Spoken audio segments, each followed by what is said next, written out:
Justin Fields said he can't move like he wants to. And we got to talk about what that means ahead of the Fiesta Bowl and all that's coming up after the bumper. Don't be cornering me. Hold up. Time. You got to help me with that corner shit.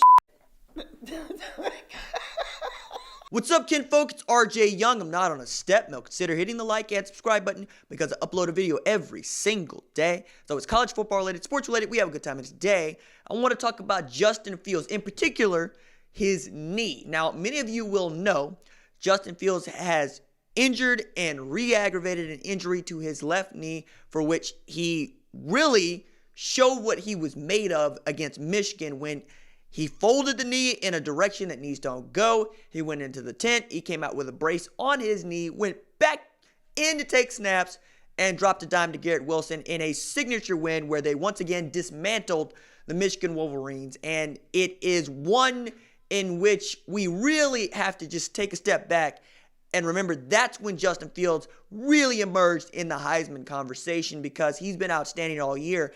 And my argument for him had been he'd been much more like a complement to the Ohio State offense rather than the focal point, which is how you draw it up. That's what I want every quarterback to be, because I don't necessarily want every offense to be built like Oklahoma has been built for the last 2 years, which is you live or die by your quarterback. Oklahoma's had Jalen Hurts and Kyler Murray in successive years. Both have been 3,000 or 3,500 yard passers and 1,000-yard rushers, right? With Jalen Hurts doing his own thing, 3,600 yards through the air, 1,200 yards on the ground, needs 35 to become the all-time single-season leader in rushing yards by a quarterback. On the other side, Justin Fields doesn't really need to do all of that, and he's been much more responsible with the football.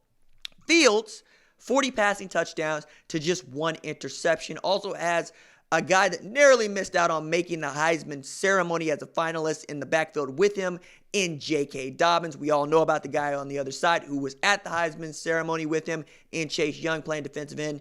If not the number 1 pick, will be the number 2 pick in the 2020 NFL draft. But Fields saying on Tuesday, Christmas Eve, just 3 days before the biggest game of his life against Clemson, a team that is 28-0 dating back to last year, said he can't move like he wants to. He's like 85% on his knee. Said he's taken as many reps as he possibly can and has hardly missed a few reps. But the sound of it is this isn't going to be the Justin Fields that we saw in October. And that might actually come into play if you need Justin Fields to make plays with his legs. I don't think this is really going to change how his mechanics work when it comes to firing the football. But I do think on those plays where it breaks down or he is an option to run, it might rear its head against a defense from Clemson that's fast, that is fluid, knows exactly who it is, and we all know about Isaiah Simmons, the Buckeyes Award winner on the other side. He is a safety playing linebacker that they listed linebacker, but his hips swivel like a corner. He closes like an edge rusher. He's outstanding in the backfield with tackles for loss and sacks. He will get in the way of passes. He will pick off passes. And watching how he is deployed against the likes of Garrett Wilson, Chris Olave, Benjamin Victor, J.K. Dobbins in particular will be interesting to see. And if Isaiah Simmons is in on some blitz packages and able to get into the backfield, will Justin Fields be able to evade him? I think that was a 50-50 shot to begin with. And now with the knee, it doesn't necessarily feel that great. And you're also going up against another quarterback in a pitcher's duel in Trevor Lawrence, who hasn't thrown an interception since October 19th. And people forget that. He's played outstanding football through the second half, and he's managed to stay pretty damn healthy throughout this entire deal.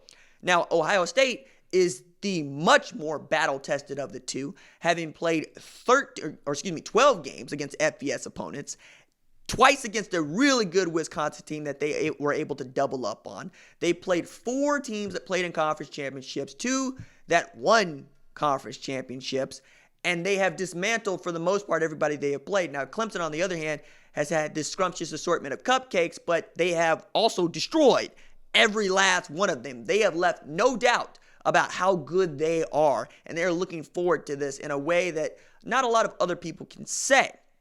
Because we had this argument against Clemson last year that they ain't played nobody, and then they dismantled a Notre Dame team most people would have told you was soft to begin with, 30-3, and then they gave Nick Saban the worst loss of his career on the biggest stage in the sport. And it's been Clemson's world for a very long time, even as folks don't really want to admit that. But this Ohio State team is the best built of any college football team playing football to date to beat them or able to beat them.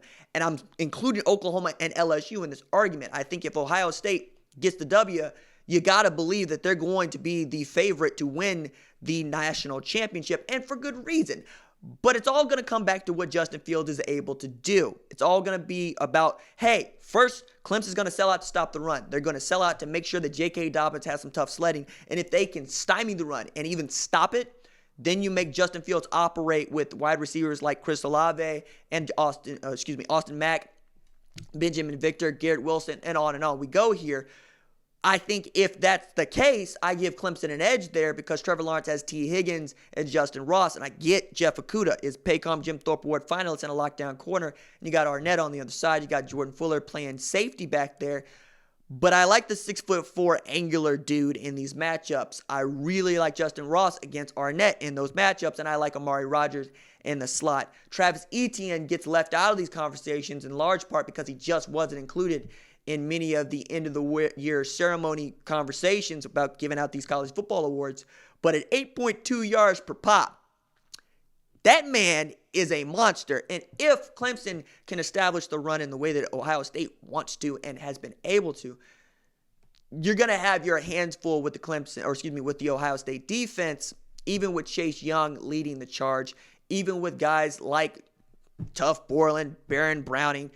I think it could be really difficult for folks to move around. So I think it does matter that Justin Fields does not feel 100%, particularly if he has to take off and run with the football, and particularly if he's in one-on-one matchups where they're using Isaiah Simmons to spy him and he has to evade a tackler. All right, that is it for me. Deuces.